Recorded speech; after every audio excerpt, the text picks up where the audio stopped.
I'm not sure what I would do if my wife and my kids were hungry. And I think that I'm a reasonably mature, rational, civilized human being. But put under the kind of pressures that you're under in a circumstance like that, what would you do? That's Roscoe Bartlett, a retired 10-term congressman who served as a senior member of the powerful Armed Services Committee and spent decades warning about the fragile systems our lives depend on and how fast they can fail. We could have events in the future where the power grid will go down and it's not in any reasonable time coming back on. Facing these risks, Congressman Bartlett made bold choices to protect his family, living in ways that most of us can barely imagine. What will happen in our cities when the lights go out and stay out? Boy, you better have a plan B, because when the lights go out for just a few hours, you see how thin the veneer of civilization is. And I think the most prudent thing to plan for is... What's the plan B he's talking about? And what does he believe every family must do before it's too late? Let's dive in. Oh, I'm a child of the Depression. I was born in 1926, and anybody born at that time, I think, has the same kind of philosophy of life as I have. I think the discipline of the Depression was important in shaping my life. We were a very poor Depression family, but we lived on a farm, and we had food, and they canned. And I can remember them getting up in the middle of the night to put wood in the fire, always on a wood stove. As poor as we were a very self-sufficient, happy family. I think that the world faces some unique problems in the future. If you just think today about the world we live in and all of the creature comforts we have, you will recognize that essentially none of them would be there without electricity. It is the power source for almost everything out there. You can't communicate. The electrons don't flow in your car. The gasoline won't explode in the cylinders and you won't go down the road. So if you cut off the flow of electrons in our world today, it's just a whole different world. I think all you have to do is to think back on what's happened in some of our cities when the lights go out. You know, the veneer of civilization is very thin. The lights go out in one of our major cities, and in not very many hours, you see a kind of behavior that you couldn't have imagined of people. So what will happen in a world in which there is not enough energy, will not be enough energy to keep the wheels of commerce turning? You know, food is brought in by trucks. When energy prices go up, food prices go up. Who knows what kind of emergencies will occur in the future? By the way, there are other things that could bring on this crisis. There is a phenomenon very well known to people who plan wars and build weapons that the average citizen may not know about, and that is called EMP. And this is electromagnetic pulse. It's produced various ways, but the most widespread pulse would be produced by a nuclear weapon detonated above the atmosphere. Our country has only one experience with that. This was in 1962, I believe it was, over Johnston Island, and we had an extra atmospheric burst. The weapon was detonated above the atmosphere, and this produced a surprising consequence. There was a huge flow of what today are called Compton electrons, and it was like a huge solar flare, orders of magnitude stronger than a solar flare, like really strong static electricity everywhere all at once. Another way of thinking about it is like a lightning strike everywhere. The Russian generals tell us that the Soviets, and I can quote this because this is in the public domain, it's not classified, tell us that the Soviets had developed an EMP weapon that produced 200 kilovolts per meter at the center.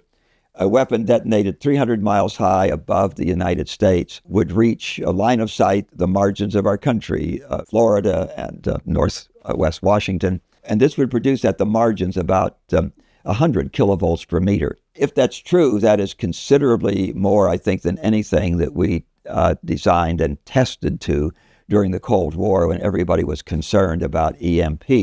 By the way, almost any country that has nuclear weapons in any war game, an EMP laydown is an early occurrence in that war game.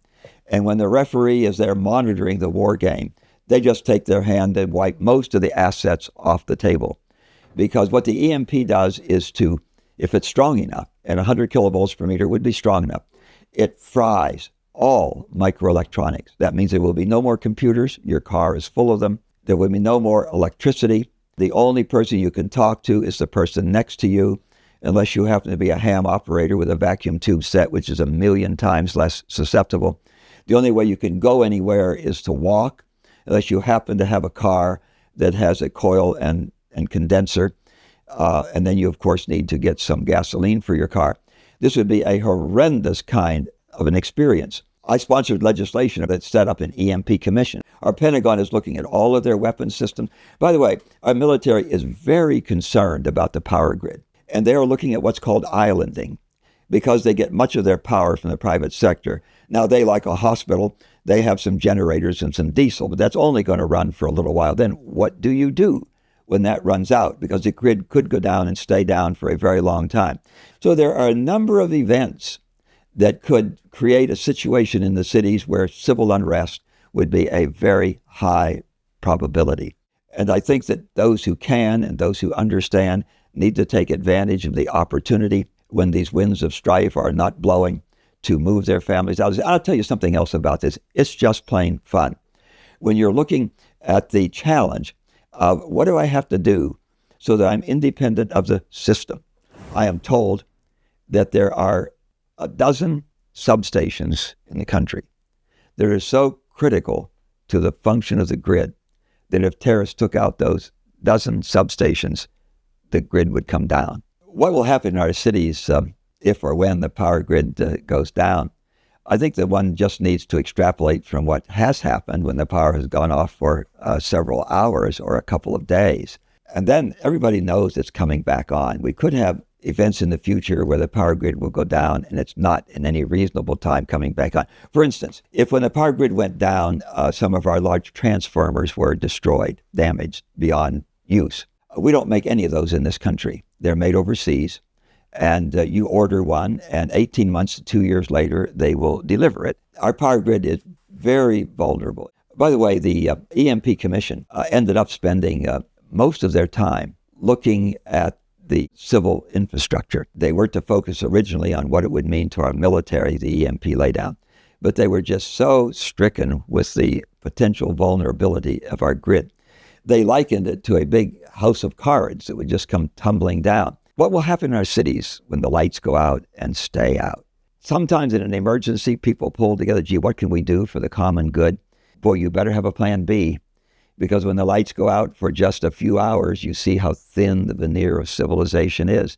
And I think the most prudent thing to plan for is that you wouldn't want to be in the middle of the problem. You know, I'm not sure what I would do if my wife and my kids were hungry. And I think that I'm a reasonably mature, rational, civilized human being.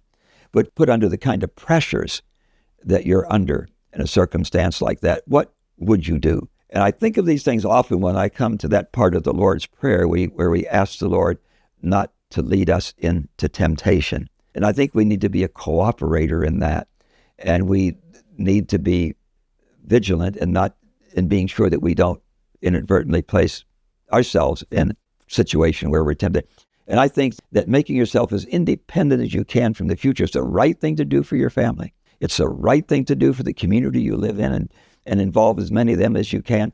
And it's the right thing to do for your country, because the more of our people who are independent and not dependent on the system, not dependent on the grid, for instance, the stronger we're going to be if these things fall apart. It's a very patriotic thing for you to do, to become as independent as you can so that you're going to be support for somebody rather than dependent on somebody when a crisis like this comes. So as a member of Congress, I'm concerned. I would like everybody to do this. I would like everybody to have a year's supply of food. I'd like everybody to have some plan so that they can make do if any one of these emergencies occurs. But it's going to be easier to do that. And you'll avoid the problems of civil unrest if you're out of the cities and out in the country. Want to see the off-grid systems Congressman Bartlett actually set up for his own family? In part 1 of the Exodus series, he gives you a personal tour of his mountain cabin, walking through the simple, brilliant systems he designed for water, food, heat, and total independence. Plus, over the course of the next week, you'll meet 6 other families living their own versions of independence. Get free access now at thereadylife.com/Exodus or click the link below. Those who know are very concerned about biological warfare. And again, the more people there are around, the faster this epidemic will spread. If you're not in the cities, you're just by distance and space, you have some meaningful measure of protection, doing what responsible people will do, making sure that they are providing the most secure future for their little community they live in and their family. And you need to know that in our large cities, there's about 3 days supply of food. Now, those supermarket shelves may look really full, and they are, because when you're taking it off, the clerks are stocking the shelves. And if they didn't stock the shelves just at the rate that you take it off without a panic, all those shelves would be empty in about 3 days, because the trucks need to keep running to keep those shelves full. What if the trucks didn't run? There are a number of things that could bring about situations where there could be really serious civil unrest in the cities. By the way, talking about this patriotism, if you are stocking up on food, you are a patriot because you are increasing demand, and that helps the economy. If you wait until the hurricane is at the door and you go out and do the same thing, then you're a hoarder, right? If you buy it a long time before the emergency, you're a patriot and doing the right thing. If you buy it just before the emergency, now you're a selfish hoarder. Huge different psychology in doing exactly the same thing. Well, prudent people will try to buy early, of course. And there's nothing with more enduring value than food, is there? And then the ability to produce food and to be self-sufficient. And if you're planning for a future, you ought to plan for a future where you're going to the extent you can, share your good fortune with someone else. The most important investment you need to make for your family is security for your family for the immediate and less than immediate future. I mean, next several months and so forth. And the year's supply of food. By the way, if everybody did that, our farmers would get rich because they would be providing or producing more. Everybody would be less dependent. And there would be far less civil breakdown in our cities in the event of an emergency, wouldn't there? I know people in New York City that shop between meals. They walk down from their tenant and they go down the street and they have little mom and pop shops there that specialize in this and that and the other thing. They would shop for breakfast, they would shop for lunch, and they would shop for dinner. The prudent thing, I think, is to shop once a year for those things that will last a year. Of course, implicit in moving out of the cities to rural places is in becoming self-sufficient, not just storing food, which you need to do for some of the bulk foods. But you also need to grow food. The longer you store food, the less nutrient value it has because it loses its vitamins. The minerals are going to stay there. The protein's going to stay there. But the vitamins are going to be gone. And the most nutritious food is the food that's been grown on the best soils with the least chemicals. And when you've eaten it the soonest after it's harvested. And so not only you're going to have more security, you're going to live more healthfully if you're growing your own food. Double health there, by the way. Not only is it healthy you're eating that food, your health will be a whole lot better because you grew the food, particularly if you do a lot of handwork in your garden. There's nothing that brings you closer to nature and closer to nature's God than working in a garden. And there are just multiple benefits from doing that. Thomas Jefferson's dream for his new country was an agrarian economy with just enough cities to provide the manufacturing necessary to support the agriculture. He wanted that because he didn't want his new country to be blighted by the problems that cities had in the countries that he came from. Oh, could he be resurrected and see us now? We have become exactly what he didn't want. And that is a largely urban society. Now, less than 1 person out of 50 provides the food for the rest. What a tragedy. I think that there are moral and spiritual values to living close to the soil. That if you think chocolate milk comes from brown cows, which many of our city kids think, that you've just missed.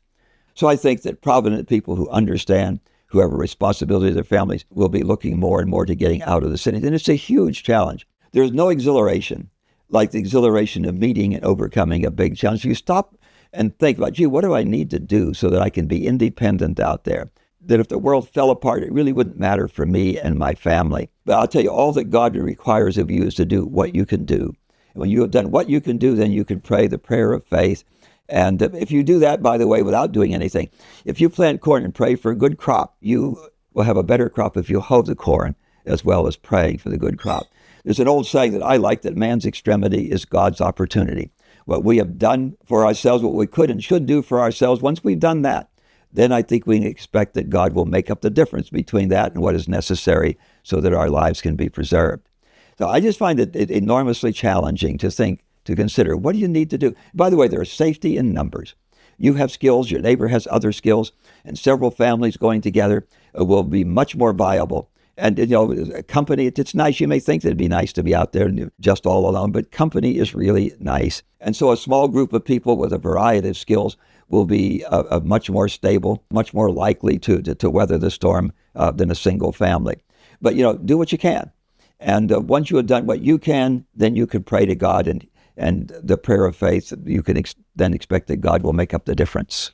And Congressman Bartlett did exactly that. He prepared his family the best he could. In fact, the off-grid cabin he built is one of the most self-sufficient places we've ever seen, and he did it all on a modest budget.